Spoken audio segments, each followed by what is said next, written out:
پوری صورتیں پڑھنے کے کیا فضائل ہیں، لیکن ایسی بعض آیتیں جن کے پڑھنے کے فضائل جو ہے ہمیں ملتے ہیں، یا بعض کلمات، مطلب پوری آیت تو نہیں لیکن کچھ اس کا ایک جملہ یا کچھ کلمہ ہے جس کے تعلق سے حدیث میں وضاحت آتی ہے کہ اس کلمے کا یہ فائدہ ہے، یہ چیز ہوں گی، وہ میں آج آپ کے سامنے رکھوں گا۔ تو آئیے اپنی بات کو ہم شروع کرتے ہیں، اور ہم بسم اللہ سے اس چیز کو شروع کریں گے۔ حالانکہ بسم اللہ قرآن کی آیت کے اعتبار سے بہت بعد میں آتا ہے، لیکن چونکہ ہم بسم اللہ سے ہی قرآن کی سوروں کی ابتدا کرتے ہیں اور قرآن کو پڑھنا شروع کرتے ہیں، اور اسی کے ساتھ ساتھ دنیا کے تقریباً کم و بیش تمام کاموں کو بسم اللہ کے ساتھ شروع کرتے ہیں، تو ہم پہلے قرآن کی، چونکہ بسم اللہ آیت بھی ہے، یاد رکھیے سورہ نمل کے اندر آپ دیکھ سکتے ہیں کہ سلیمان علیہ السلام نے جب سبا کی رانی کو خط لکھا، لیٹر لکھا، تو پھر اس کے اندر بسم اللہ الرحمن الرحیم سے انہوں نے شروعات کی۔ قرآن کے اندر جو ہے بسم اللہ ایک آیت کی شکل میں بھی ہے، اور اکثر صورتوں کی ابتدا میں بسم اللہ پڑھا جاتا ہے، یاد رکھیے۔ تو بسم اللہ سے انشاءاللہ العزیز ہم بات کو اپنی شروع کریں گے۔ تو آئیے سب سے پہلی چیز جو ہے بسم اللہ، ویسے سورۃ الفاتحہ بہرحال اس کا ایک حصہ بھی ہے، اور اس کے ساتھ ساتھ سورہ نمل جو ہے اس کا بھی بہرحال ایک حصہ ہے۔ بسم اللہ کے تعلق سے یاد رکھیے اس کے اتنے فضائل ہیں کہ میں سمجھتا ہوں قرآن کی بعض آیتوں کے فضائل میں سے آدھے فضائل تو اسی کے ہم دیکھ سکتے ہیں، چونکہ قرآن کی ہر آیت کی فضیلت اور ہر جملہ یا لفظ کی فضیلت تو نہیں ملتی ہے، لیکن جو ملتی ہے ان میں سے بسم اللہ کی بہت بہت بہت زیادہ فضیلت ملتی ہے۔ آئیے چند باتیں ہم دیکھتے ہیں۔ نبی اکرم صلی اللہ علیہ وسلم نے بسم اللہ کے تعلق سے بیان کیا، اس میں سے ایک جو ابن ماجہ کی روایت ہے، آپ صلی اللہ علیہ وسلم فرماتے اور کہتے ہیں کہ جس کھانے کو بسم اللہ الرحمن الرحیم پڑھ کر جو ہے کھایا جائے اس میں برکت پڑ جاتی ہے، مطلب کھاتے وقت انسان بسم اللہ الرحمن الرحیم پڑھ کر کھائے تو اس کھانے میں اللہ تعالیٰ برکت دے دیتا ہے۔ ابن ماجہ کی روایت ہے، اور وحشی رضی اللہ عنہ فرمایا اللہ کے رسول صلی اللہ علیہ وسلم، ہم کھانا کھاتے ہیں لیکن سیر نہیں ہوتے، کھانا تو کھاتے ہیں لیکن سیر نہیں ہوتے، مطلب مطمئن نہیں ہوتے کھانے کے بعد۔ تو آپ صلی اللہ علیہ وسلم نے ارشاد فرمایا شاید تم لوگ الگ الگ کھانا کھاتے ہو، مطلب تم لوگ الگ الگ بیٹھ کر کھاتے ہو، تو کہاں ایسے ہی ہوتا ہے؟ تو انہوں نے غرض کیا ہاں یا رسول اللہ صلی اللہ علیہ وسلم ہم الگ الگ کھاتے، تو آپ صلی اللہ علیہ وسلم نے فرمایا اور کہا کھانا اکٹھے کھایا کرو، مطلب کھانا کھاتے وقت ساتھ مل کر کھایا کرو، اور اس پر اللہ کا نام لیا کرو، اور اس کھانے پر اللہ کا نام بسم اللہ الرحمن الرحیم پڑھا کرو، تو تمہارے کھانے میں برکت ڈال دی جائیں گی، تو تمہارے کھانے میں برکت ڈال دی جاتی ہے۔ تو لہٰذا ہم اگر کھانا کھاتے ہیں تو کوشش کریں کہ ساتھ کھائیں، مل کر کھائیں، اور مل کر کھانے کے ساتھ ساتھ جو ہے جب بسم اللہ پڑھیں گے ہم تو اللہ تعالیٰ برکت ڈال دیں گا، اور ہم جب کھائیں گے تو سیر ہو کر، مطلب مطمئن ہوں گے کھانے کے بعد، ورنہ بہت سارے لوگ ہم دیکھتے ہیں کبھی کھانے سے مطمئن نہیں ہوتے، اس لیے کہ ہمیشہ بھوکے رہتے ہیں۔ وہ اس لیے کہ نہ تو ساتھ کھاتے ہیں، بلکہ آج کل کا سسٹم تو یہ الگ الگ کھاؤ، اس لیے کہ پتہ نہیں اس کی کتنی بیماریاں مجھے لگ سکتی ہے نا۔ ٹھیک ہے، کچھ بیماریاں ہیں جو لگ سکتی ہے لیکن وہ بھی اللہ کے حکم سے لگیں گی نا۔ ہر بیماری کے تعلق سے سائنس نہیں کہتی لگ جاتی ہے، ہاں کچھ ہے جو لگتی ہے، کنٹیجس ڈیسیز جو ایک دوسرے کو لگتی ہے، لیکن وہ بھی ہمارا عقیدہ ہے، اللہ جس کو دینا چاہتا ہے دیتا ہے۔ احتیاطی تدابیر اپنی جگہ ضروری ہے۔ نبی اکرم صلی اللہ علیہ وسلم نے خارشی اونٹ کو بغیر خارش، کھجلی والے اونٹوں کو بغیر کھجلی والے اونٹوں کے باڑے سے الگ رکھا، یہ تو احتیاطی تدابیر ہے، لیکن اس کے باوجود عقیدہ یہ تھا کہ بیماری دینے والا اللہ ہے، یاد رکھیں۔ تو ساتھ کھانے کے بڑے فضائل یاد رکھیں۔ نبی اکرم صلی اللہ علیہ وسلم صحابہ کے تعلق سے آتا ہے ایک ہی برتن میں کھایا کرتے تھے، اس کے بڑے فضائل، ٹھیک ہے۔ تو ساتھ کھانے کے فضائل ہے، اور بسم اللہ پڑھنے سے برکت ڈال دی جاتی ہے۔ اسی طرح بسم اللہ کی فضائل میں سے ایک فضیلت یہ ہے کہ نبی اکرم صلی اللہ علیہ وسلم نے ابو داؤد کی روایت فرمایا کہ جس نے کھانے سے قبل بسم اللہ نہ پڑھی جائے اس کھانے میں شیطان بھی شریک ہو جاتا ہے۔ اور حدیث کے الفاظ دیکھیے، حذیفہ رضی اللہ عنہ کہتے ہیں کہ رسول اللہ صلی اللہ علیہ وسلم نے فرمایا جس کھانے پر بسم اللہ پڑھی نہ جائے اس کھانے پر شیطان کو اختیار حاصل ہو جاتا ہے، مطلب انسان بسم اللہ نہ پڑھے کھانے کے وقت تو شیطان اس میں اختیار کر لیتا ہے، مطلب جس میں پڑھا جائے تو اس کا اختیار نہیں چلتا، یاد رکھیے۔ تو کھانے سے پہلے ہم ضرور بسم اللہ پڑھیں۔ اسی طرح جو ہے رات کو سونے سے قبل دروازہ بند کرنے سے پہلے بسم اللہ پڑھا جائے تو شیطان اس دروازے کو کھول نہیں سکتا، ٹھیک ہے۔ آئیے حدیث کے الفاظ سنیے۔ جابر رضی اللہ عنہ فرماتے اور کہتے رسول اللہ صلی اللہ علیہ وسلم نے فرمایا رات سونے سے قبل بسم اللہ پڑھ کر دروازہ جو ہے بند کیا کرو، کیونکہ بسم اللہ پڑھ کر بند کیے گئے دروازے شیطان کھول نہیں سکتا۔ رات کو سونے سے پہلے بسم اللہ پڑھ کر دروازے بند کیا کرو، جن دروازوں پر بسم اللہ پڑھ کے بند کیے جاتے ہیں اس پہ شیطان اس کو کھول نہیں سکتا۔ ایک روایت میں کہ شیطان چور کی مدد نہیں کر سکتا، مطلب جب بسم اللہ پڑھ کے دروازہ بند نہیں ہوتا تو شیطان کیا کرتا ہے، چور کی مدد کرتا ہے دروازہ کھولنے میں، اور جب بسم اللہ پڑھ کر بند کیا جاتا ہے تو شیطان چور کی مدد نہیں کر سکتا یا وہ خود دروازہ نہیں کھول سکتا۔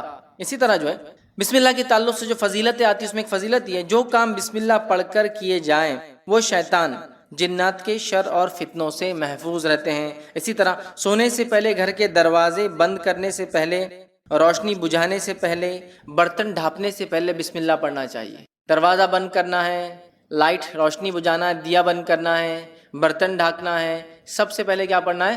بسم اللہ۔ میں اگر عام زبان میں آپ سے کہوں تو بسم اللہ ایک ایسی ماسٹر کی ہے، جب کوئی دعا یاد نہ ہو تو اللہ کے نام سے لگا دے، کافی ہے، اللہ کے نام سے لگا دے۔ آئیے حدیث کے الفاظ سنیے۔ حدیث بخاری کی روایت ہے اور جابر رضی اللہ عنہ حدیث کو روایت کرتے ہیں کہ نبی اکرم صلی اللہ علیہ وسلم نے فرمایا، جب رات کا اندھیرا چھا جائے تو اپنے بچوں کو گھروں میں روک لیا کرو، ٹھیک ہے، کیونکہ اس وقت شیاطین اور جن پھیل جاتے ہیں۔ جب اندھیرا ہوتا ہے مطلب دن اور رات ملتے ہیں، مغرب کا وقت، شیطان پھیل جاتے ہیں تو بچوں کو اندر روک لینا چاہیے۔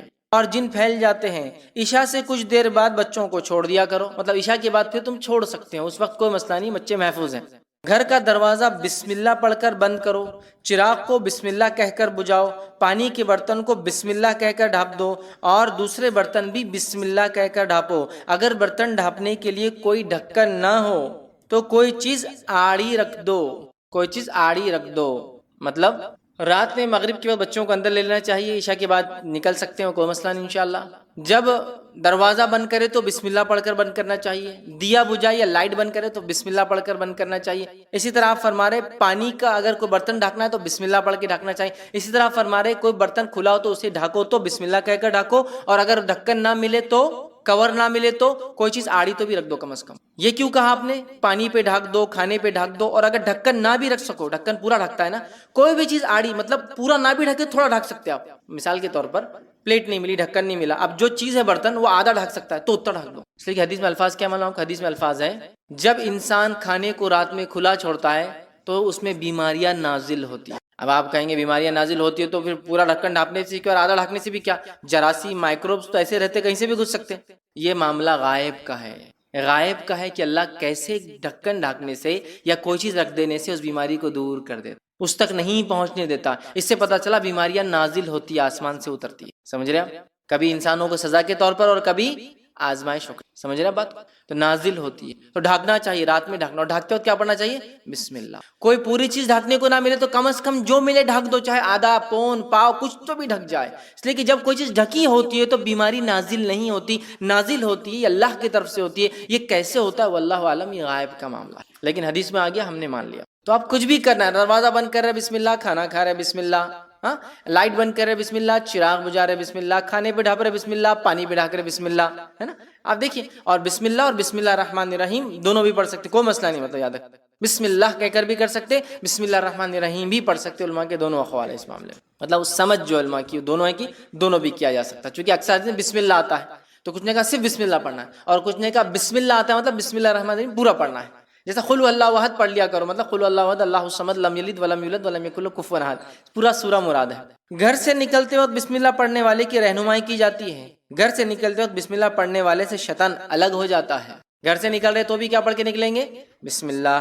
آئیے حدیث کے الفاظ، ابو داؤد کی روایت ہے، انس بن مالک رضی اللہ عنہ فرماتے ہیں رسول اللہ صلی اللہ علیہ وسلم فرمایا، جب آدمی اپنے گھر سے نکلتا ہے اور یہ دعا پڑھتا ہے، بسم اللہ توکلت علی اللہ لا حول ولا قوۃ الا باللہ، جب یہ دعا پڑھ کے نکلتا ہے کہ اللہ کے نام سے نکلتا ہوں، اللہ پر بھروسہ کرتا ہوں، گناہ سے بچنے کی طاقت اور نیکی کے حصول کی قوت اللہ کی توفیق کے بغیر کسی میں نہیں، یہ اس کا ترجمہ تھا، جب یہ پڑھ کے نکلتا ہے، اس وقت اس کے حق میں یہ بات کہی جاتی ہے، سارے کاموں میں تیری رہنمائی کی گئی، تو کفایت کیا گیا۔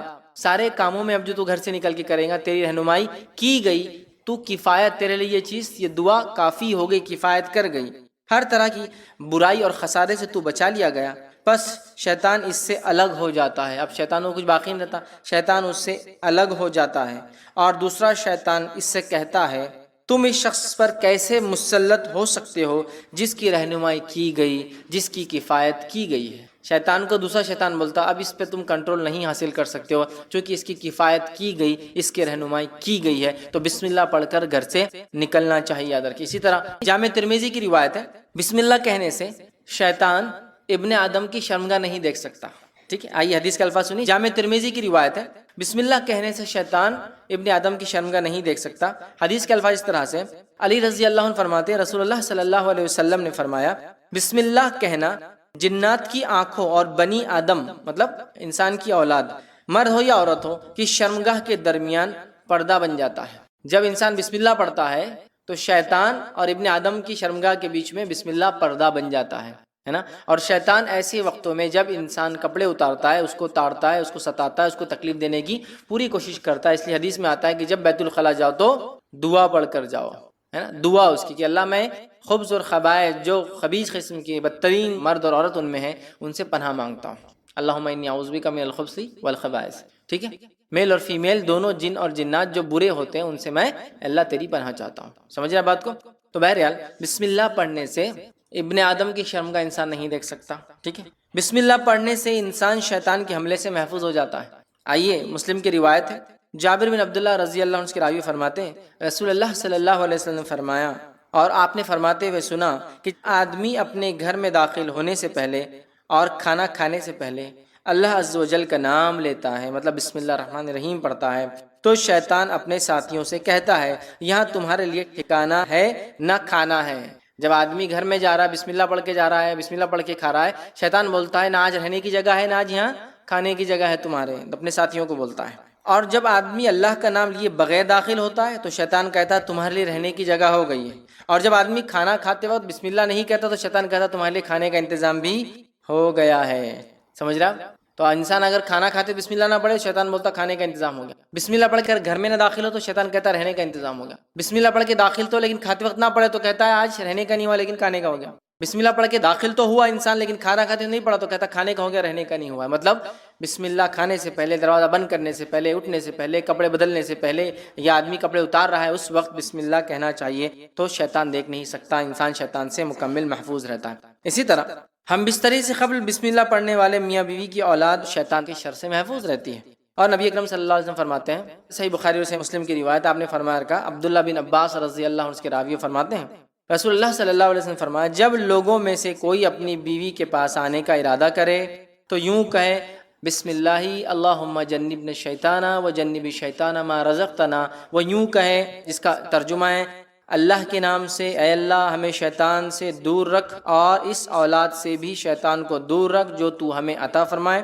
بس اگر اس نے ہم بستری کے دوران اس کی قسمت میں اولاد لکھی تھی، مطلب اس ہم بستری سے اگر اس کی قسمت میں اولاد لکھی تھی تو آپ فرماتے تو شیطان اسے کبھی ضر نہیں پہنچائیں گا، نقصان نہیں پہنچائیں گا.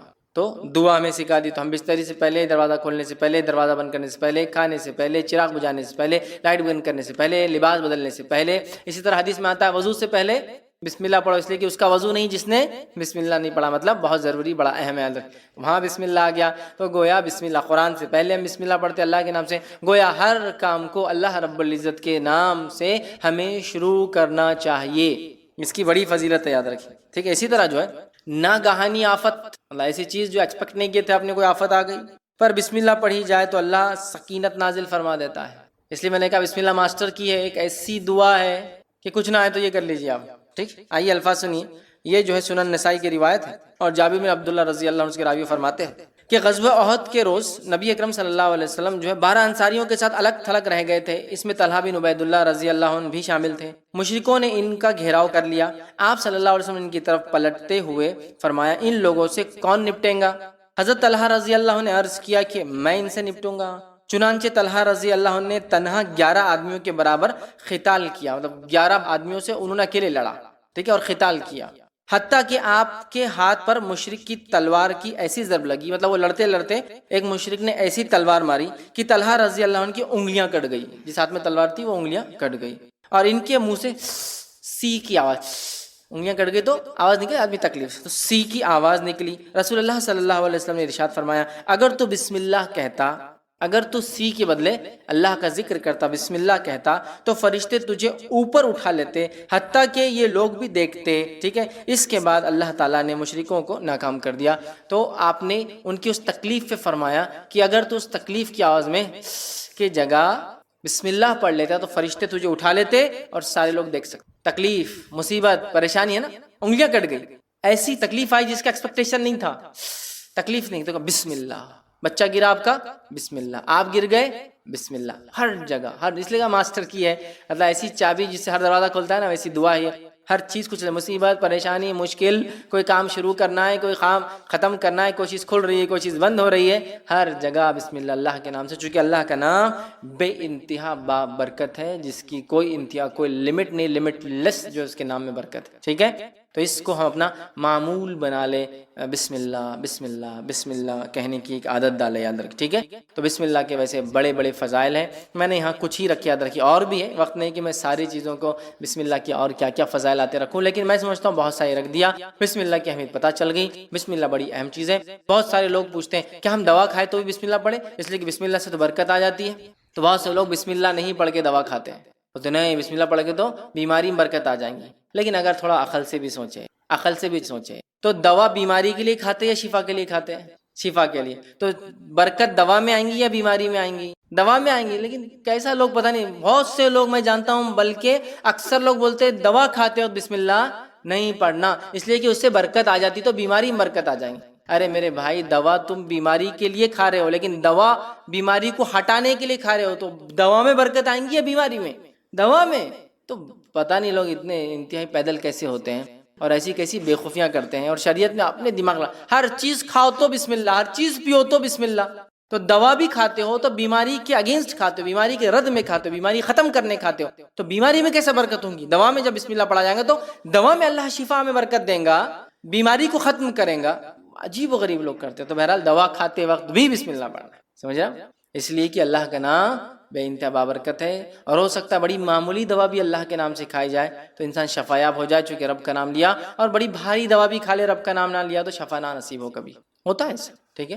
بسم اللہ کو اپنا ہم معمول بنا لے ہر کام سے پہلے۔ جب بڑوں کو بچے بسم اللہ پڑھتے ہوئے دیکھیں گے تو انشاءاللہ وہ بھی اس کے عادی ہو جائیں گے۔ چلیے آگے بڑھتے ہیں، دوسرے جو ہے آیت کی طرف چلتے ہیں کہ دوسری وہ آیت جس کی فضیلت ہے وہ ہے سورہ بقرہ سورہ نمبر 2 کی آیت نمبر 156 کا ایک حصہ، جس میں اللہ نے فرمایا اِنَّ لِلَّهِ وَإِنَّا إِلَيْهِ راجعون۔ پوری تفصیلات بہرحال آپ جانتے ہیں۔ اللہ رب العزت قرآن کے اندر جو ہے یہ بڑی مشہور اور معروف آیت ہے 155 156 157 سورہ بقرہ کی، ٹھیک ہے؟ اس میں وبشر الصابرین، اور اللہ فرماتا ہے صبر کرنے والوں کو بشارت دے دو، الذین اذا اصابتهم مصیبۃ قالوا انا للہ وانا الیہ راجعون، کہ ان لوگوں کو خوشخبری سنا دو جب ان پہ کوئی مصیبت یا پریشانی آتی ہے تو وہ کیا کہتے ہیں؟ ہم اللہ کی طرف سے آئے ہیں اور اللہ کی طرف لوٹ کر ہمیں جانا ہے۔ اولئک علیہم صلوات من ربہم ورحمہ، انہی کے لیے اپنے رب کے طرف سے جو ہے صلوات ہے، درود ہے، اور ان کے لیے فضل ہے اور رحم ہے۔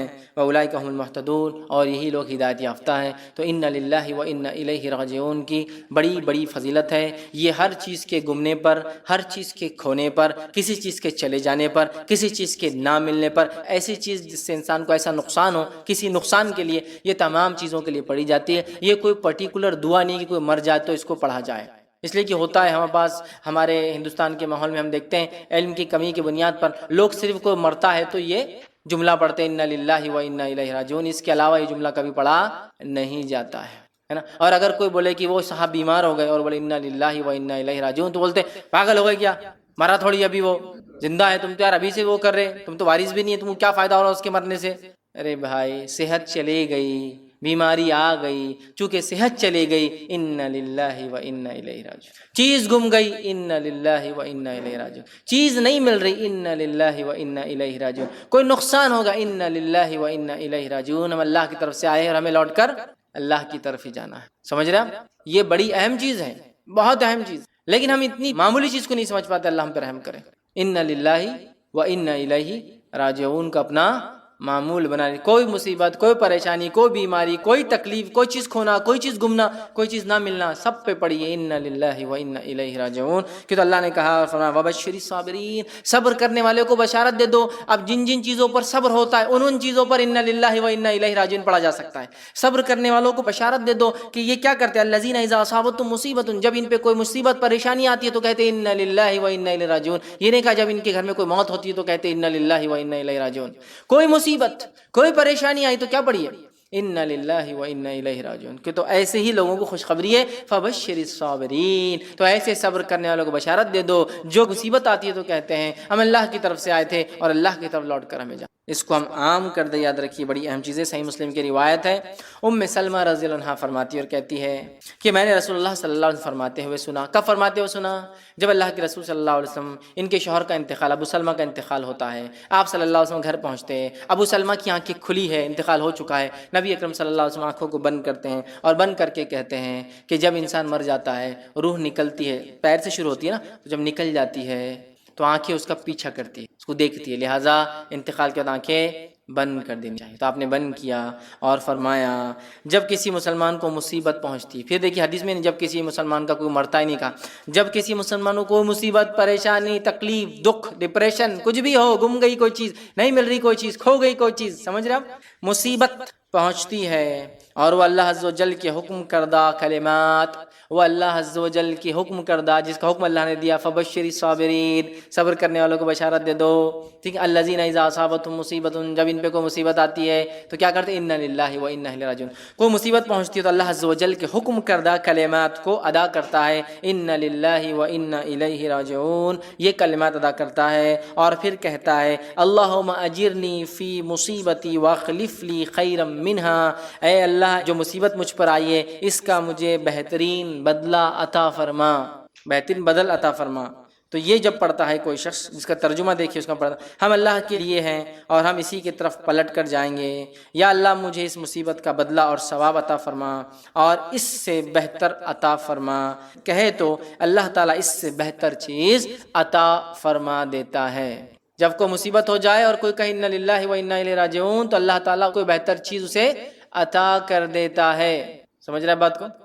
اب ام سلمہ رضی اللہ عنہ فرماتی، آگے اس حدیث کے اندر اور اس میں وضاحت نہیں، دوسرے واقعے میں آتا ہے، انہوں نے یہ کلمات پڑھے، انہوں نے یہ کلمات پڑھ لی جب اللہ کے رسول صلی اللہ علیہ وسلم کہتے ہوئے سنا، ٹھیک ہے، اور پھر کہتی ہے جب میرے شوہر کے انتقال ہونے کے بعد میں نے عدت گزار لی، تب مجھے نبی اکرم صلی اللہ علیہ وسلم کا پیغام آ گیا اور انہوں نے ان کے شوہر کے انتقال پر پڑھا تھا انا للہ و انا الیہ راجعون، اے اللہ اس مصیبت کا مجھے بدلہ اور اس سے اچھا بدلہ عطا فرما۔ اب وہ انتظار کر رہی تھی اس سے اچھا کیا ملے گا ابو سلمہ سے۔ ابو سلمہ جو ہے ان کی بڑے فضائل یاد رکھیے، بہت جلیل القدر صحابہ میں سے ہے اور یہ سب سے پہلے ہجرت کرنے والے لوگوں میں سے، بدری صحابہ میں سے۔ اب یہ سوچ رہی تھی اس سے اچھا کیا ہو سکتا ہے دنیا میں شوہر کے اعتبار سے، تو اللہ کے رسول صلی اللہ علیہ وسلم کا پیغام آیا جس سے اچھا کچھ بھی نہیں ہو سکتا ہے نا، جس سے اچھا کچھ بھی نہیں ہو سکتا ہے۔ پھر انہی کا ایک واقعہ ہے، اب نکاح ہو گیا اللہ کے رسول صلی اللہ علیہ وسلم سے، ایک مرتبہ خیال آیا ابو سلمہ بھی مسلمان، بڑے جلیل القدر صحابی،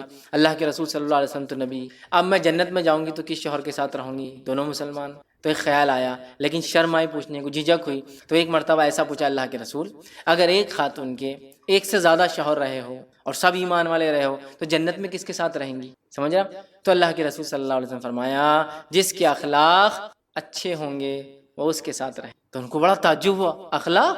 تو کہا ہاں اخلاق بڑی اہم چیز، اچھے اخلاق ہوں گے، ٹھیک ہے، تو اب یہ مطمئن ہو گئے کہ یہ کس کے ساتھ رہیں گی، اللہ کے رسول صلی اللہ علیہ وسلم، سمجھ رہا؟ تو پھر انا للہ و انا الیہ راجعون، یہ بڑا اہم کلمہ ہے، بڑا اہم جملہ ہے، بڑی اہم چیز ہے۔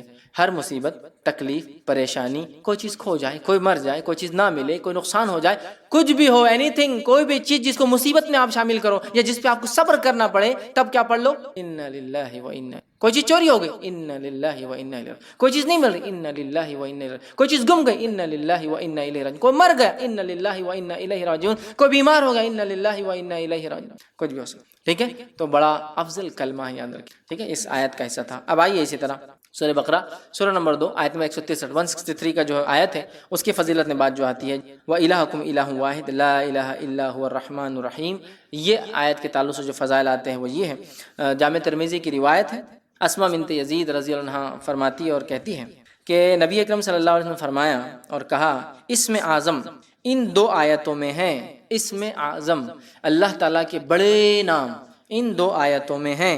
پھر آپ نے پڑھا وَإِلَٰهُكُمْ إِلَٰهٌ وَاحِدٌ لَا إِلَٰهَ إِلَّا هُوَ الرَّحْمَٰنُ الرَّحِيمُ، ٹھیک ہے، اور تمہارا الہ تو بس ایک ہی ہے، اس کے علاوہ کوئی الہ معبود لائق عبادت کوئی نہیں، وہ بہت مہربان اور رحم کرنے والا ہے۔ پھر فرمایا، اور اس آیت میں دو آیتوں میں ہے اسم اعظم، دوسری آیت کون سی؟ سورہ آل عمران کی آیت نمبر 1 اور 2 آپ نے فرمایا، اور سورہ آل عمران کی ابتدائی آیت یعنی الف لام میم اللہ لا الہ الا هو الحی القیوم، یہ آیت میں آپ نے فرمایا اس میں اللہ کے اسم اعظم ہیں، بڑے نام ہیں، یاد رکھ، ٹھیک ہے، اور اس کی فضیلت میں آتا ہے کہ اسم اعظم ان دو آیتوں میں ہے، یہ دو آیتوں کو پڑھنا چاہیے، اور ایک روایت میں اسم اعظم جس دعا میں لگا دی جائے اللہ اس دعا کو رد نہیں کرتا، الحی القیوم رحمان اور رحیم، ٹھیک ہے، یہ اسم اعظم ہے، یاد رکھیں ان دونوں آیتوں میں اسم اعظم آتے اللہ کے، تو ایک میں آیا رحمان اور رحیم آیا، دوسری میں حی اور قیوم آیا، یاد رکھیں۔ اسی طرح ایک اور آیت کے تعلق سورہ بقرہ سورہ نمبر 2 آیت نمبر 201 کے تعلق سے آتا ہے، یاد رکھیے، جو بڑی مشہور اور معروف آیت ہے، ربنا آتنا فی الدنیا حسنۃ وفی الآخرۃ حسنۃ وقنا عذاب النار، اس کے تعلق سے آتا ہے۔ اور انس بن مالک رضی اللہ عنہ فرماتے اور کہتے ہیں، یہ متفق علیہ، صحیح بخاری اور صحیح مسلم کی روایت، آپ نے فرمایا رسول اکرم صلی اللہ علیہ وسلم کی اکثر دعا یہ ہوتی تھی، موسٹ آف دا ٹائم آپ یہ دعا کرتے تھے، کیا دعا؟ یا اللہ ہمیں دنیا میں بھلائی عطا فرما، ربنا آتنا فی الدنیا حسنۃ، اور آخرت میں بھی بھلائی عطا فرما، بالآخرۃ حسنۃ، اور ہمیں آنکھ کے عذاب سے بچا، وقنا عذاب النار۔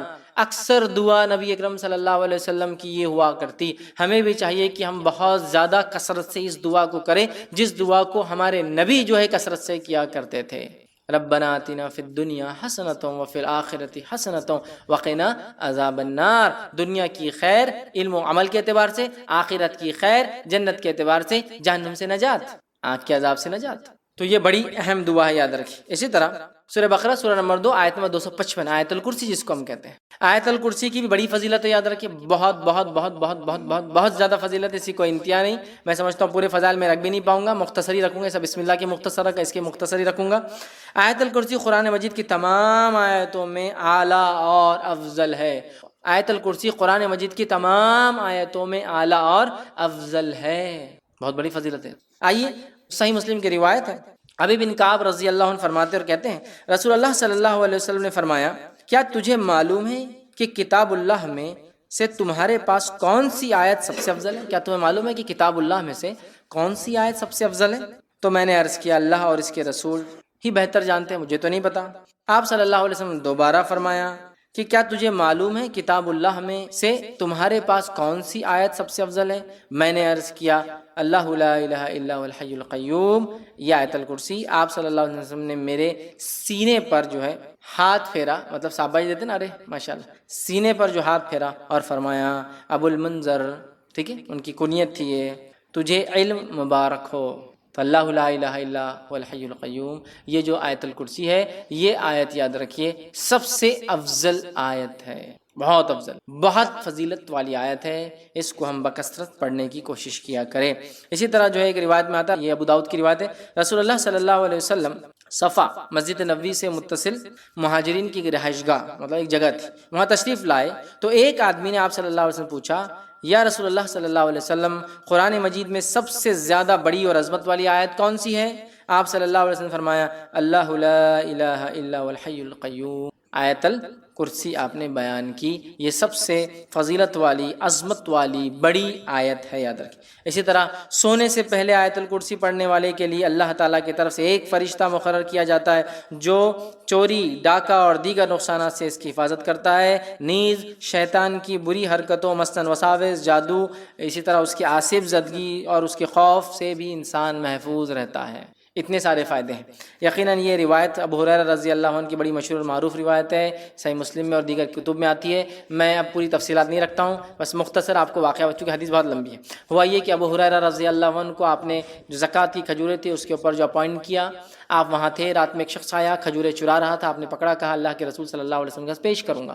اس نے کہا کہ میرے بیوی بچے بڑے بھوکے پیاسے تھے، میں مجبور تھا اس لیے لے جا رہا ہوں، میں کل نہیں آؤں گا۔ کہا ٹھیک ہے کل نہیں آنا، چھوڑ دیا۔ صبح ہوئی، اللہ کے رسول صلی اللہ علیہ وسلم سے کہا، اللہ کے رسول ایک شخص آیا تھا کھجور چرا رہا تھا، میں نے پکڑا، پھر کہا بیوی بچے میں نے چھوڑ دیا۔ اللہ کے رسول صلی اللہ علیہ وسلم فرمایا، آج پھر آئیں گا وہ؟ یہ کہتے جب اللہ کے رسول صلی اللہ علیہ وسلم کہہ دیا آج آئیں گا تو میں تو اب تیار ہو گئی، آج تو نہیں چھوڑوں۔ پھر آیا وہ کھجوریں چرا رہا تھا، آپ نے پکڑا، کہا آج تو اللہ کے رسول صلی اللہ علیہ وسلم بارگاہ میں حاضر کروں گا اور تم کو، چونکہ تم کھجور چرائے تھے زکوٰۃ کے۔ کہا نہیں میرے بیوی بچے بھوکے تھے، یہ تھے وہ تھے، بڑا اس نے رونا رویا، ان کو رحم آیا، پھر چھوڑ دیا۔ صبح ہوئی، اللہ کے رسول صلی اللہ علیہ وسلم فجر میں پوچھا کیا ہوا ابو ہریرہ تمہارے قیدی کا؟ کہاں جایا تھا؟ کہا کہاں ہے؟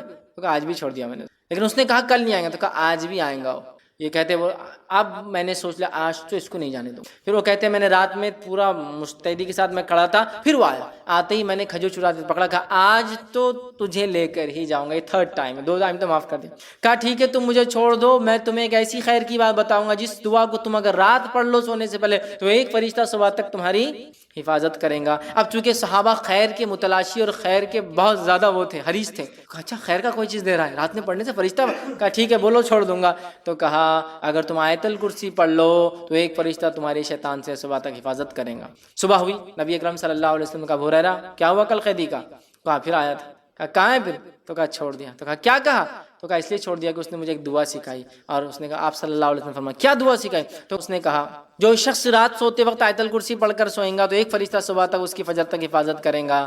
ابو ہریرہ یہ بات اس نے سچ کہی، حالانکہ وہ اکثر جھوٹ ہی بولتا ہے. کیا تم جانتے ہو وہ کون تھا جو تمہارے پاس 3 دن سے قید میں آ رہا تھا، پکڑا جا رہا تھا؟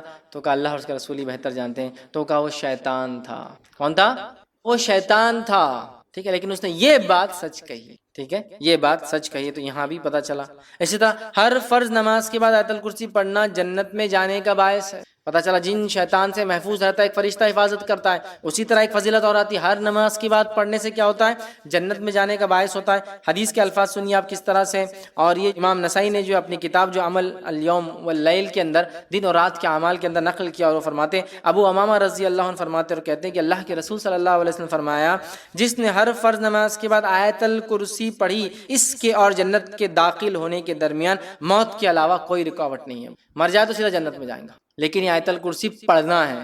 آیت الکرسی کو سر پہ ہاتھ رکھ کے پڑھنا لفظ نہیں ہے. بہت سے لوگ آیت الکرسی پڑھتے ہیں لیکن ایسے ہاتھ رکھتے ہیں سر پر پیشانی، پھر ہاتھ کو زمین پہ رکھتے ہیں، کبھی یہ ہاتھ کو یوں رکھتے ہیں، پتہ نہیں کیا اس کی وجہ ہے، اور پھر پڑھتے ہیں. یہ ثابت نہیں ہے، لیکن آیت الکرسی پڑھنا ثابت ہے. یاد رکھیں. ٹھیک ہے، یہ بڑی افضل، بڑی برکت، فضیلت، قدر اور منزلت والی آیت ہے جس کو آیت الکرسی سورہ بقرہ سورہ نمبر 2 کی آیت نمبر 255 نمبر ہے اس کا. چلیے آگے بڑھتے ہیں.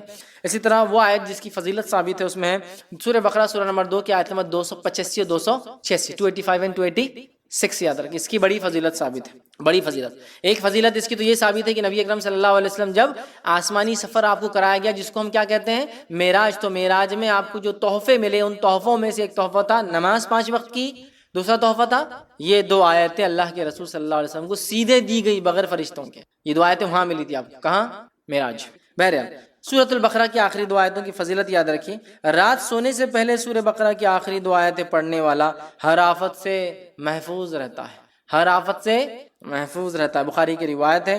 ابو مسعود رضی اللہ عنہ فرماتے اور کہتے ہیں نبی اکرم صلی اللہ علیہ وسلم فرمایا جس نے رات کے وقت سونے سے پہلے سورۃ البقرہ کی آخری 2 آیتیں پڑھ لی وہ اس کے لیے کافی ہوں گی، وہ اس کے لیے کافی ہو جائیں گے. دوسری روایت میں فرمایا آپ نے سورہ بقرہ کی آخری 2 آیتیں جادو کا اثر ختم کرنے کی زبردست تاثیر رکھتی ہے. اسی طرح فرمایا جس گھر میں مسلسل 3 راتوں تک سورہ بقرہ کی آخری 2 آیتیں پڑھی جائے شیطان اس گھر سے جو ہے بھاگ جاتا ہے یا اس کے قریب نہیں آتا ہے. حدیث کے الفاظ سنیے، جامع ترمذی کی روایت ہے.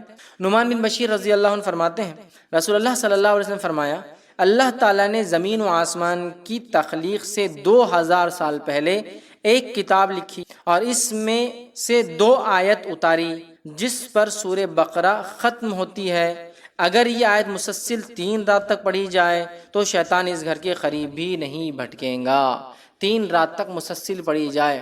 ٹھیک ہے، 3 رات تک مسلسل اگر یہ آیتیں پڑھی جائے تو شیطان گھر کے قریب بھی نہیں بھٹکیں گا. آمن الرسول بما انزل الیہ من ربہ والمؤمنون کل آمن باللہ وملائکتہ وکتبہ ورسلہ. بہرحال پورا اس کے بعد کا سلسلہ ہے اور اس کے بعد کی لا یکلف اللہ نفسا الا وسعہا یہ 286. دونوں کو پڑھا جائے تو شیطان داخل نہیں ہوتا. 3 راتوں تک اگر مسلسل پڑھی جائے، رات پڑھ کر سوئے تو کافی ہو جاتی ہے اس کے لیے. یاد رکھیے اس کی حفاظت کے لیے، تمام چیزوں کے لیے. اسی طرح جو ہے سورہ بقرہ کی آخری 2 آیتیں پڑھ کر اللہ تعالیٰ سے جو حاجت طلب کی جائے وہ پوری ہوتی ہے. سورہ بقرہ کی آخری 2 آیتیں تلاوت کر کے جو حاجت جو اللہ سے مانگا جائے پورا ہوتا ہے. مسلم کی روایت ہے عبداللہ ابن عباس رضی اللہ عنہما اس کے راوی وہ کہتے ہیں کہ ایک روز جبرائیل علیہ السلام نبی اکرم صلی اللہ علیہ وسلم کے پاس بیٹھے ہوئے تھے کہ انہوں نے اوپر سے دروازہ کھلنے کی آواز سنی. اپنا سر اٹھایا اور نبی اکرم صلی اللہ علیہ وسلم کو بتایا کہ یہ آسمانوں کے دروازوں میں سے ایک ایسا دروازہ ہے جو آج سے پہلے کبھی نہیں کھلا. اس سے ایک فرشتہ نازل ہوا ہے جو آج سے پہلے زمین پر کبھی نازل نہیں ہوا. اس نے آپ صلی اللہ علیہ وسلم کی خدمت میں سلام عرض کیا ہے اور کہا ہے آپ صلی اللہ علیہ وسلم کو 2 نور مبارک ہو، 2 نور مبارک ہو. یہ خوشخبری دی اس نے. ایسے دروازے سے آیا جو آج تک نہیں کھلا، سبحان اللہ. اور ایسا فرشتہ دنیا میں آیا جو آج تک نہیں آیا. اور کہا 2 نور جو ہے مبارک ہو. آپ صلی اللہ علیہ وسلم سے پہلے یہ نور کسی نبی کو عطا نہیں کیے گئے. یہ 2 روشنیاں کسی کو عطا نہیں کی گئی. پہلا سورۃ الفاتحہ، یہ ایک ایسا نور ہے جو سورت کسی کو نہیں ملے، اس سے پہلے کوئی نبی کسی امت کو نہیں ملی. اور دوسرا فرمایا سورہ بقرہ کی آخری 2 آیتیں جو شخص یہ 2 آیتیں پڑھے گا اسے اس کی مانگی ہوئی چیز ضرور دی جائیں گی۔ سبحان اللہ، کتنی بڑی فضیلت ہے۔ یہ صرف 2 آیتوں اور سورۃ الفاتحہ کی خوشخبری دینے ایک ایسا فرشتہ اور ایک ایسے دروازے سے آیا جو اس سے پہلے کبھی نہیں ہوا تھا، صرف بولنے کے لیے آیا۔ مطلب یہ تو اتر چکی تھی آیتیں، صرف بتانے، انفارمیشن دینے آیا۔ مطلب اللہ نے خالی ان 2، ایک سورہ فاتحہ اور ان 2 آیتوں کی انفارمیشن دینے ایک فرشتہ ایسے دروازے سے آیا جو کبھی نہیں کھلا، اور پہلی بار دنیا میں صرف یہ بولنے کی۔ دیکھیے آپ کتنی اہم چیز ہے نا۔ تو اس کو اپنا معمول بنا لے، اپنے اذکار میں شامل کر لے ہم لوگ یہ 2 آیتوں کو، اور جو پھر مانگا جاتا ہے ان کے پڑھنے کے بعد اللہ تعالیٰ وہ رد نہیں کرتا۔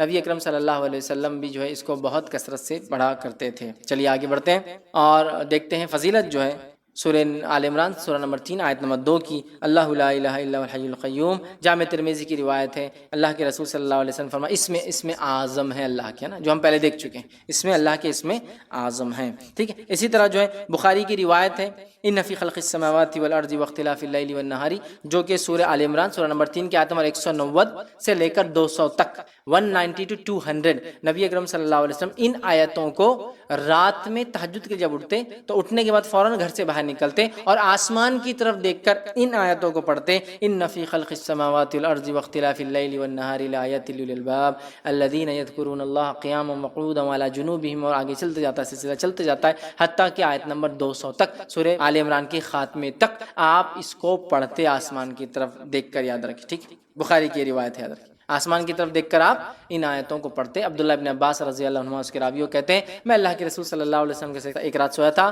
آپ رات تہجد کے لیے اٹھے، اٹھتے ہی آپ باہر نکلے، آسمان کی طرف دیکھا اور ان آیتوں کو آپ نے تلاوت کیا۔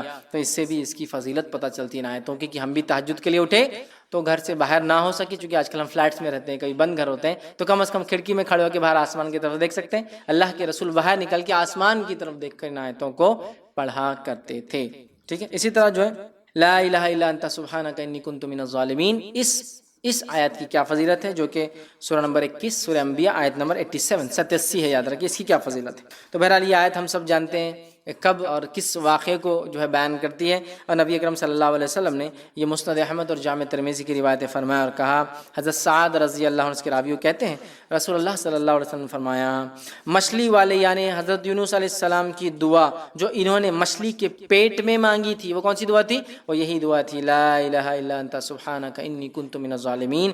آپ نے فرمایا پیٹ میں مانگی تھی، تیرے جو ہے سوا کوئی الہ نہیں، لا الہ الا انت، جس کا ترجمہ تیرے سوا کوئی الہ نہیں، تو ہر خطا سے پاک ہے، میں ظالموں میں سے ہوں، کے واسطے سے جب بھی کوئی مسلمان دعا کرتا ہے اللہ تعالیٰ اسے قبول فرما لے۔ جب بھی کوئی آدمی ان جملوں کے ساتھ دعا کرتا ہے، لا الہ الا انت سبحانک انی کنت من الظالمین، اور پھر کوئی دعا کرتا ہے اللہ تعالیٰ اس دعا کو قبول فرما لیتا ہے۔ اس کو عام زبان میں لوگ جو ہے بہت سارے ناموں سے اس آیت کو جلالی آیت، کمالی آیت اور پتہ نہیں کیا کیا اس کو نام دیتے ہیں، اور اس کے لیے مجلسیں سجائی جاتی ہے نا، لوگ جمع ہوتے ہیں اور 1.25 لاکھ مرتبہ اس کو لا الہ الا انت سبحانہ پڑھا جاتا ہے، پھر پڑھ کر ایصال بخش دیا جاتا ہے وغیرہ۔ یہ تمام چیزیں ثابت نہیں ہیں۔ اپنی زندگی میں اپنے زبان سے الفاظ ادا کیجئے اور اللہ سے دعا کیجئے، یاد رکھیے مرنے کے بعد ایصال کرنا، ایسا بیٹھ کر ان آیتوں کو پڑھ کے مجلس سے سجانا، یہ سنت سے بہرحال ثابت نہیں۔ ہاں یہ ثابت ہے لیکن یہ تمام چیزیں ثابت نہیں ہیں، ٹھیک ہے۔ چلیے آگے بڑھتے ہیں، سورہ نمبر 57 جو کہ سورہ حدید ہے، اس کی آیت نمبر 3 کے تعلق سے آتی ہے، هو الاول والآخر والظاہر والباطن وهو بكل شيء علیم۔ اس آیت کی فضیلت کے تعلق سے آتا ہے، ابو داؤد کی روایت ہے، عبداللہ بن عباس رضی اللہ عنہما اس کے راوی فرماتے اور کہتے ہیں، جب تو اپنے دل میں تھکاوٹ محسوس کرے تو یہ آیت تلاوت کرو، هو الاول والآخر والظاہر والباطن وهو بكل شيء علیم۔ تو وہی اول ہے، وہی آخر ہے، وہی ظاہر ہے، وہی باطن ہے، اور وہی ہر چیز کا علم رکھنے والا ہے۔ اگر یہ کوئی غم، کوئی مشکل، کوئی ڈپریشن ہو تو اس آیت کو دل میں انسان جو ہے پڑھا کرے، ٹھیک۔ آئیے اسی طرح چند اور کلمات دیکھتے ہیں، کلمات یا جملے جس کے فضائل آتے ہیں، جس میں سے ایک ہے لا الہ الا اللہ، ٹھیک ہے۔ یہ قرآن کے کئی آیتوں کا حصہ ہے، کئی آیتوں میں بہرحال یہ آتا ہے، جیسے کہ سورہ نمبر 37 کی آیت نمبر جو 35 میں بھی یاد رکھیے یہ جملہ اسی طرح بہرحال آتا ہے۔ آئیے اس کے فضائل کے تعلق سے میں سمجھتا ہوں لا الہ الا اللہ کے کتنے فضائل ہے، میرا ایک اس پہ پورا تفصیلی عنوان ہے، لا الہ الا اللہ، اس کلمے کی اہمیت اور فضیلت۔ میں نے اس کے اندر کم و بیش 17 بڑے بڑے عظیم فضائل رکھے ہیں جو اس صورت سے حاصل کیے جا سکتے ہیں، بہرحال وقت نہیں ہے، ہم مختصر یہاں بھی دیکھیں گے۔ لیکن مسلم کی روایت ہے، حضرت عثمان رضی اللہ عنہ کہتے ہیں رسول اللہ صلی اللہ علیہ وسلم نے فرمایا، جو شخص اس حال میں مرے کہ اسے لا الہ الا اللہ کا علم یقین ہو تو وہ جنت میں جائیں گا۔ جو لا الہ الا اللہ پہ جس کی زندگی گزری اور اس پہ موت آئی وہ جنت میں جائیں گا۔ بخاری کی روایت ہے، ابو ہریرہ رضی اللہ عنہ فرماتے اور کہتے ہیں نبی اکرم صلی اللہ علیہ وسلم فرمایا کہا قیامت کے روز میری سفارش سے فیضیاب ہونے والے لوگ وہ ہیں جنہوں نے سچے دل سے اور جی اور جان سے لا الہ الا اللہ کا قرار کیا ہوں گا۔ روز قیامت شفاعت کبریٰ جو ہوں گی وہ لوگ وہی مستحق ہوں گے نبی اکرم صلی اللہ علیہ وسلم کی سفارش کے جنہوں نے سچے اور پکے دل سے اس پہ عمل کرتے ہوئے زندگی گزاری ہو لا الہ الا اللہ۔ ٹھیک، آگے بڑھتے ہیں۔ اسی طرح جو ہے لا الہ الا اللہ کو کثرت سے وظیفہ اللہ تعالیٰ کی قرب کا ذریعہ، کثرت سے پڑھنا، کوانٹیٹی میں پڑھنا ضروری نہیں ہے، 50,000 70,000 1 لاکھ 2 لاکھ 1.25 لاکھ نہیں، کثرت سے پڑھنا، کتنے بار بھی جب چاہے پڑھنا، اس کو معمول بنا لینا، اس کی بڑی فضیلت، اللہ سے انسان قریب ہوتا ہے۔ ابو ہریرہ رضی اللہ عنہ اس کے راوی جامع ترمذی کی حدیث ہے، نبی اکرم صلی اللہ علیہ وسلم نے فرمایا جب بندہ سچے دل سے لا الہ الا اللہ کہتا ہے تو اس کے لیے آسمان کے دروازے کھول دیے جاتے ہیں یہاں تک کہ وہ عرش تک پہنچ جاتا ہے بشرطے کہ کبیرہ گناہوں سے بچتا رہا ہو۔ کبیرہ گناہ سے بچتا رہا ہو، بہت اس کی بہت۔ ایک مرتبہ موسیٰ علیہ السلام نے کہا اللہ مجھے ایسا کلمہ دے جس کو میں پڑھ کر تیری حمد و ثنا کروں۔ اللہ نے کہا لا الہ الا اللہ۔ موسیٰ علیہ السلام نے کہا اللہ یہ تو سب پڑھتے ہیں، مجھے کچھ اسپیشل چاہیے تھا۔ اللہ نے کہا موسیٰ کیا تم اسے معمولی سمجھتے ہو؟ اگر پلڑے میں میزان میں ساری کائنات ایک طرف رکھ دی جائے اور صرف لا الہ ایک طرف رکھ دیا جائے تو لا الہ الا اللہ کا پلڑا بھاری ہو جائیں گے، بہت افضل۔ حدیث میں آتا ہے کہ ایک شخص جس کے 99 دفتر جو گناہوں سے بھرے ہوں گے، 99 دفتر، ہر دفتر کا سائز، ہر رجسٹر کا سائز، ہر نام اعمال کا سائز اس کے زمین سے لے کے آسمان تک کھولا جائے گا رول ایک 99 ایسے رجسٹرز فل ہوں گے گناہوں سے اور سب کا حساب و کتاب ہوگا۔ اللہ تعالیٰ کہیں گا اس کا بھی حساب و کتاب کیا جائے، وہ شخص کہیں گا اللہ میرا کیا حساب کرتا ہے، کیوں مذاق اڑاتا ہے میرا، 99 دفتر گناہوں سے فل ہے، کیا ہوگا؟ لیکن اللہ کہیں گا آج انصاف کا دن ہے، ذرہ برابر بھی نا انصافی نہیں ہوں گی، فرشتوں سے حکم جاؤ اس کا جو نیکی دے دو، اسے ایک چھوٹا سا پیپر حدیث میں آتا ہے، مطلب 99 رجسٹر تو فل ہے گناہوں سے، چھوٹا پیپر بطاقہ، حدیث بطاقہ بولتے ہیں، حدیث بطاقہ بولتے ہیں آئی کارڈ یا وزٹنگ کارڈ کو جنرلی آپ گلف میں جائیں گے بولتے ہیں بطاقہ آئی ڈی، ٹھیک، اسے ایک چھوٹا سا پیپر پہ لکھ کے دے دیا گا 33 نیکی بطاقہ، سارے لوگ دفتر کے دفتر نیکیوں کے بھرے لے جا رہے ہیں، اس کے 99 دفتر فل ہے، رجسٹرز فل ہے گناہوں سے، ایک ایک کی وسعت زمین و آسمان کے برابر اتنے بڑے بڑے کھلیں گے، لیکن ایک بطاقہ ملے گا۔ جب اللہ کے پاس جائیں گے اللہ کہیں گا اس کا حساب کتاب لاؤ، کہیں گا اللہ کیوں مجھے شرمندہ کرتا ہے، کیا ہے کچھ بھی نہیں ہے، اللہ کہیں گا آج تو انصاف کا دن ہے، جو کچھ ہوگا، اور وہ ایک بطاقہ کہیں گا بس اتنا ہے میرے پاس، ایک چٹھی، جب وہ چٹھی کو کھولا جائے گا اس بطاقے کو، اس کے اس اعمال کو، تو اس پہ لکھا ہوگا لا الہ الا اللہ، چونکہ اس نے اس کو سچے دل سے مانا ہوگا، اس ایک کلمے کی وجہ سے وہ جنت میں چلا جائے گا۔ یہ کلمہ صرف کلمہ نہیں ہے، یہ کلمہ اپنے ساتھ تقاضے لاتا ہے۔ اگر یہ کلمہ چابی ہے جس سے جنت کھولی جا سکتی ہے تو ہر چابی کے دانت ہوتے ہیں، کنڈیشنز اس کلمے کے بھی، خالی لا الہ الا اللہ بولے جنت میں بیٹھا ہوا دیکھ رہے آپ کو نہیں ہوتا، جیسے ہر چابی کو دانت ہوتے ہیں نا، اس کے کنڈیشن ہے لا الہ الا اللہ کی، ورنہ پڑھ تو سب رہے ہیں، اس کے معنی کو سمجھ کے اس پہ عمل کرنا یہ اصل چیز۔ لا الہ الا اللہ سب سے افضل ذکر ہے، ابن حبان کی روایت ہے، نبی اکرم صلی اللہ علیہ وسلم نے فرمایا بہترین ذکر افضل الذکر لا الہ الا اللہ، اور بہترین شکر افضل الشکر الحمدللہ۔ ایک روایت میں فرمایا بہترین ذکر افضل الذکر لا الہ الا اللہ، اور بہترین دعا افضل الدعا الحمدللہ۔ الحمدللہ افضل دعا، افضل شکر ہے، افضل الشکر افضل الدعا الحمدللہ، اور افضل الذکر لا الہ الا اللہ۔ لا الہ الا اللہ سے بڑا کوئی ذکر نہیں ہے میرے بھائیوں، اس کو معمول بنا لے، اٹھتے بیٹھتے سوتے جاگتے اس کو ہم پڑھتے رہیں۔ ایک مرتبہ لا الہ الا اللہ کہنے سے جنت میں ایک درخت لگا دیا جاتا ہے، ایک مرتبہ۔ جامع ترمذی کی روایت ہے، عبداللہ ابن مسعود رضی اللہ عنہ فرماتے ہیں نبی اکرم صلی اللہ علیہ وسلم فرمایا معراج کی رات ابراہیم علیہ السلام سے میری ملاقات ہوئی تو انہوں نے کہا اے محمد صلی اللہ علیہ وسلم میری طرف سے اپنی امت کو سلام پہنچانا اور انہیں بتانا جنت کی زمین بڑی زرخیز ہے اور اس کا پانی بڑا ثمر آور ہے، بہت فروٹفل ہے، اس کی جگہ خالی ہے اور اس میں درخت لگانا ہے، اس کی جگہ خالی ہے، تمہاری امت سے کہو اس میں اگر درخت لگانا ہے تو کیا کہو؟ الحمدللہ۔ کیا کہو؟ وہ کہتے ہیں سبحان اللہ، الحمدللہ، لا الہ الا اللہ، اللہ اکبر۔ یہ اگر کلمات کہیں گے تو اس کی زمین پر جو ہے درخت لگ جاتے ہیں، تو ہم سبحان اللہ والحمدللہ ولا الہ الا اللہ واللہ اکبر، تو یہ کلمہ پڑھنے سے درخت لگ جاتا ہے، یاد رکھیں۔ تو لا الہ الا اللہ اس میں شامل ہے، اس سے ایک درخت لگ جاتا ہے۔ اسی طرح موت کے وقت لا الہ الا اللہ کہنے والا جنتی۔ ابو داؤد کی روایت ہے، معاذ بن جبل رضی اللہ عنہ فرماتے اور کہتے ہیں اللہ کے رسول صلی اللہ علیہ وسلم فرمایا اور کہا مرتے وقت جس کی زبان پر آخری الفاظ لا الہ الا اللہ ہوں گے وہ جنت میں جائیں۔ ایک روایت میں فرمایا لقنوا موتاکم لا الہ الا اللہ، اپنے مرنے والوں کو وصیت کرو، تلقین کرو لا الہ الا اللہ، چونکہ جو اسے مر گیا وہ جنت میں۔ بڑا اہم کلمہ ہے، ظاہر سی بات ہے انہی کی زبانوں پر آتا ہے جو اپنی زندگیاں اس پر گزارتے ہیں، یاد رکھیں، ٹھیک ہے۔ سبحان اللہ کہنے کی فضیلت، سبحان اللہ بھی قرآن میں کئی جگہ آتا ہے، یہ کلمہ ہے، قرآن کا لفظ ہے۔ 100 بار سبحان اللہ کہنے سے 1000 نیکیوں کا ثواب ملتا ہے اور 1000 گناہ معاف ہو جاتے ہیں، یہ صحیح مسلم کی روایت ہے۔ 100 مرتبہ سبحان اللہ کہنے سے 1000 گناہ معاف ہو جاتے ہیں اور 1000 جو ہے نیکیوں کا ثواب ملتا ہے۔ 100 بار کیا کہنے سے؟ سبحان اللہ کہنے سے، ٹھیک ہے۔ سبحان اللہ ایک بار مختصر جو وظیفہ جو اجر و ثواب میں جو ہے طویل وظیفوں سے افضل ہے۔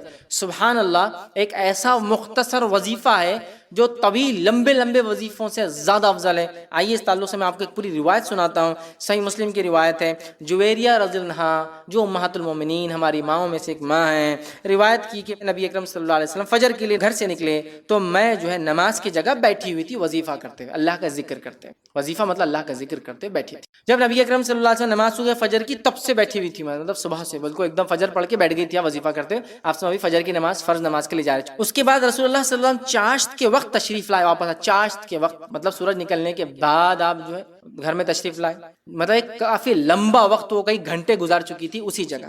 واپس تشریف لائے تو دیکھا کہ جویریہ رضی اللہ عنہ اسی وقت تک اسی مسلح پر بیٹھی ہوئی ذکر کر رہی، تب تک چاشت مطلب کئی گھنٹوں سے اللہ کا ذکر کر رہی۔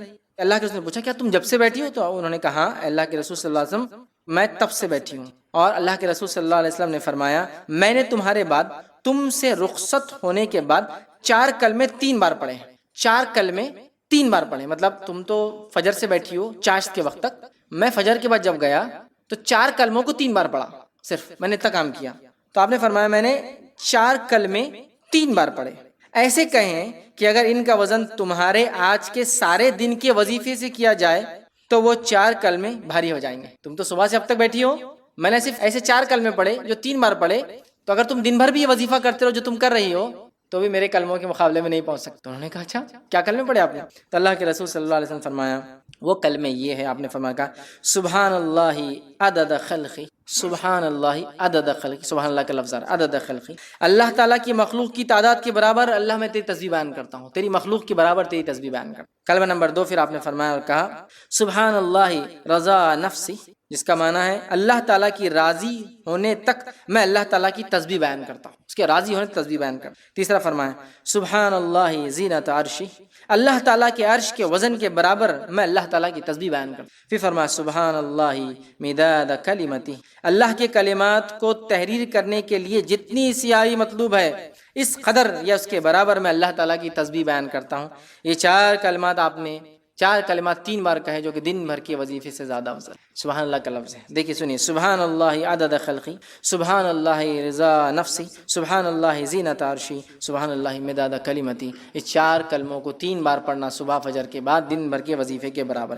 الحمدللہ کے ساتھ سبحان اللہ کہنا زمین و آسمان کے درمیان ساری نیکیوں کو بھر دیتا ہے۔ سنیے روایت کیا ہے، مسلم کی روایت ہے، مالک اشعری رضی اللہ عنہ فرماتے اور کہتے ہیں رسول اللہ صلی اللہ علیہ وسلم نے فرمایا طہارت نصف ایمان ہے، الحمدللہ کہنا ترازو کو نیکیوں سے بھر دیتا ہے، سبحان اللہ اور الحمدللہ کہنا زمین و آسمان کے درمیان ساری چیزوں کو نیکیوں سے بھر دیتا ہے۔ نماز دنیا اور آخرت میں چہرے کا نور ہے، صدقہ دلیل اور صبر روشنی ہے، قرآن مجید قیامت کے روز تیرے حق میں یا تیرے خلاف گواہی دے گا۔ ہر آدمی صبح اٹھتا ہے تو اس کی جان گروی ہوتی ہے، جسے یا تو وہ نیکی کر کے آزاد کر لیتا ہے یا گناہ کر کے ہلاک کر لیتا ہے۔ تو آپ نے فرمایا الحمدللہ کے ساتھ سبحان اللہ جو کہے وہ زمین و آسمان کی ساری جگہوں کو نیکی سے بھر دیتا ہے، ٹھیک۔ اسی طرح جو ہے الحمدللہ کی فضیلت میں پہلے بیان کر چکا ہوں۔ الحمدللہ افضل الدعا، الحمدللہ افضل الشکر ہے، اسے ہم کثرت سے کریں، ٹھیک ہے۔ سبحان اللہ، الحمدللہ، اللہ اکبر، لا الہ الا اللہ، یہ تمام چیزیں یاد رکھیں، اس کی بڑی فائدے ہیں۔ الحمدللہ کے تعلق سے ایک بات کہتا ہوں، الحمدللہ یہ کلمہ شکر ہے، ہمیشہ ہمیشہ الحمدللہ علی کل حال، یہ اصول بنا لے، ہر حال میں اللہ کا شکر ادا کرتے الحمدللہ کہتے رہے، تمام تعریفیں اس اللہ کے لیے۔ آئیے سنیے، نابالغ اولاد کی وفات پر الحمدللہ کہنے والے کے لیے کیا اجر ہے؟ یہ موت پہ بھی کہنا ہے، میں کیوں کہہ رہا ہوں، اگر ہندوستانی ماحول میں کسی کا انتقال ہو جائے کہ تو الحمدللہ بس کلمہ شکر ہے نا، مطلب صرف شکریہ کے لیے ادا ہوتا ہے، جبکہ یہ اللہ کی تعریف ہے۔ جیا بھی تو اللہ کی تعریف، بیمار بھی ہو تو اللہ کی تعریف، مرا بھی تو اللہ کی تعریف، نقصان ہو بھی تو اللہ کی تعریف، فائدہ ہو بھی تو اللہ کی تعریف، یہ معاملہ ہونا چاہیے مومن کا۔ لیکن ہمارے پاس ہر جملہ ایسا خاص ہے، انا للہ و انا الیہ راجعون، مرنے پر تو الحمدللہ خالی کچھ اچھا ہو تو برے پہ نہیں بولتے ہیں۔ تو اگر کسی کا انتقال ہو جائے، پیدا ہو کوئی بولے الحمدللہ مجھے اولاد ہوئی، کوئی کہ الحمدللہ خوشی ہوئی، تو خوش ہوتے لوگ۔ اگر کوئی کہا میرے ابا مر گیا، میں کہا الحمدللہ، تو وہ مارنا شروع کر دیں گے میرے کو، لیکن انتظار کر رہا تھا میرے باپ کے مرنے کا، شکر ادا کر رہا اللہ کا۔ ہم نہیں سمجھتے نا تعریف ہے اللہ کی، چاہے میں جیوں چاہے مروں۔ آئیے سنیے اولاد، نابالغ اولاد کے مرنے پہ الحمدللہ کہنے کا ثواب کیا ہے، سنیے۔ جامع ترمذی کی روایت ہے، ابو موسیٰ اشعری رضی اللہ عنہ فرماتے اور کہتے ہیں رسول اللہ صلی اللہ علیہ وسلم نے فرمایا، جب مومن کا بچہ فوت ہوتا ہے تو اللہ تعالیٰ فرشتوں سے پوچھتا ہے کیا تم نے میرے بندے کی اس بچے کی روح قبض کر لی؟ نابالغ بچے سے مراد پیدائش کی بات سے لے کر جب بالغ نہیں ہوتا بچہ 9-10، کیا تم نے اس بچے کی روح قبض کر لی؟ فرشتے کہتے ہیں ہاں۔ اللہ تعالیٰ فرماتا ہے کیا تم نے میرے بندے کے جگر کا ٹکڑا لے لیا؟ فرشتے کہتے ہیں ہاں ہم نے چھین لیا۔ اللہ تعالیٰ فرماتا ہے میرے بندے نے کیا کہا؟ تم نے تو اس کا سب کچھ چھین کے آ گئے، کیا کہا میرے بندے نے؟ تو اللہ کے رسول صلی اللہ علیہ وسلم فرماتے ہیں کہ فرشتے کہتے ہیں کہ اس نے الحمدللہ کہا۔ کیا کہا اس نے؟ الحمدللہ کہا میرے اس بندے نے، ٹھیک ہے۔ تو جب وہ کہتے ہیں کہ میرے بندے نے الحمدللہ کہا اور پھر کہا انا للہ و انا الیہ راجعون، یہ کلمہ پڑھا ہے، اللہ تعالیٰ ارشاد فرماتے ہیں میرے بندے کے لیے جنت میں گھر بنا دو اور اس کا نام بیت الحمد رکھ دو کہ میرے بندے کا بچہ بھی میں نے چھین لیا تو اس نے میری تعریف کی، حمد و ثنا بیان کی۔ کتنا افضل کلمہ ہے نا الحمدللہ۔ اب کون بیان کر سکتا الحمدللہ؟ جس کو عادت ہو اس کی۔ مال آیا بھی تو الحمدللہ، گیا بھی تو الحمدللہ، اولاد پیدا بھی تو الحمدللہ، مر گئے تو الحمدللہ، کوئی جیا بھی تو الحمدللہ، کوئی مر گیا بھی تو الحمدللہ، نقصان ہو بھی تو الحمدللہ، فائدہ ہو بھی تو الحمدللہ، الحمدللہ علی کل حال، ہر حال میں اللہ کی ہی تعریف۔ سمجھ رہے ہیں؟ بڑی اہم چیز ہے، ٹھیک ہے۔ اسی طرح ذوالجلال والاکرام، جو کہ سورہ نمبر 55 سورہ رحمان کی آیت نمبر جو 78 ہے، اس کی فضیلت دیکھتے ہیں جملوں کی۔ دعا مانگنے سے پہلے ذوالجلال والاکرام کہنا قبولیت دعا کا باعث بنتا ہے۔ ذوالجلال والاکرام، دعا سے پہلے ذوالجلال والاکرام، اس کا دعا کرنا، یہ دعا قبول کرا دیتا ہے۔ جامع ترمذی کی روایت ہے، انس بن مالک رضی اللہ عنہ فرماتے اور کہتے ہیں نبی اکرم صلی اللہ علیہ وسلم فرمایا دعا کرتے ہوئے یا ذوالجلال والاکرام کے الفاظ لازم پکڑ لو۔ دعا کرتے ہوئے یا ذوالجلال والاکرام کے الفاظ لازم پکڑ لو، ٹھیک ہے۔ لازم پکڑ لو مطلب کرو، اس سے فائدہ ہونے والا ہے۔